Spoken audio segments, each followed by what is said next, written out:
নির্বাচন বানচালে সচেষ্ট পাকিস্তানিদের দোসররা, অভিযোগ মির্জা ফখরুলের। সালাউদ্দিনের অনুরোধে অনশন ভাঙলেন আমজনতার তারেক।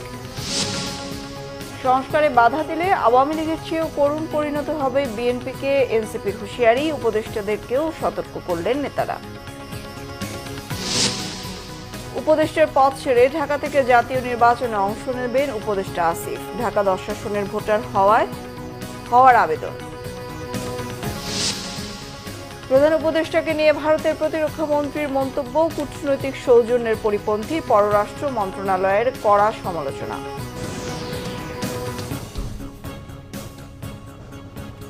গ্রাউন্ড সিমেন্ট সংবাদ শিরোনাম দেখছিলেন।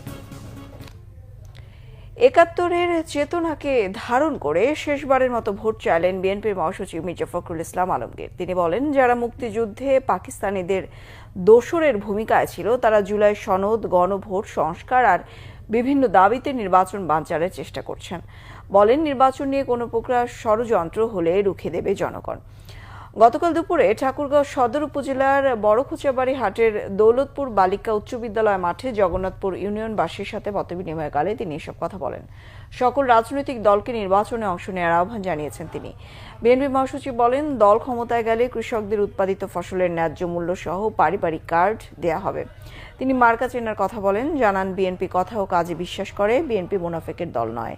তিনি ঠাকুরগাঁওয়ের বিভিন্ন উন্নয়ন কর্মকাণ্ডের কথা তুলে ধরে আবারও ধানের শীষের মার্কায় ভোট চাইলেন। 1971 সালে যখন এই দেশের মানুষ দিশাহারা হয়ে গেছিল, শেখ মুজিব বন্দী হয়েছিল পাকিস্তানে, আর আমাদের নেতারা পড়াচ্ছিল আবার ইন্ডিয়াতে, তখন এই শহীদ জিয়াউর রহমান স্বাধীনতার ঘোষণা দিয়ে সবাইকে যুদ্ধ করে দেশ স্বাধীন করেছিল।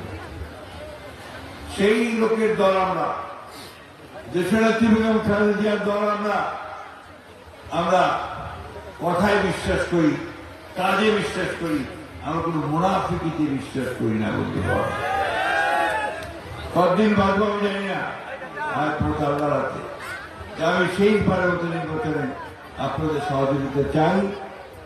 আমি চাই যে আপনারা আমাকে ধানের শীষে ভোট দিয়ে আমাকে কাজ করার সুযোগ দিবেন।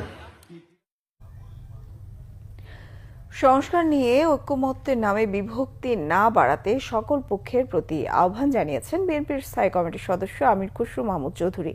তিনি বলেন, বিএনপির চেয়ে বেশি আত্মত্যাগ আর কোনো দল করেনি, কিন্তু কৃতিত্ব দাবি করে না বিএনপি।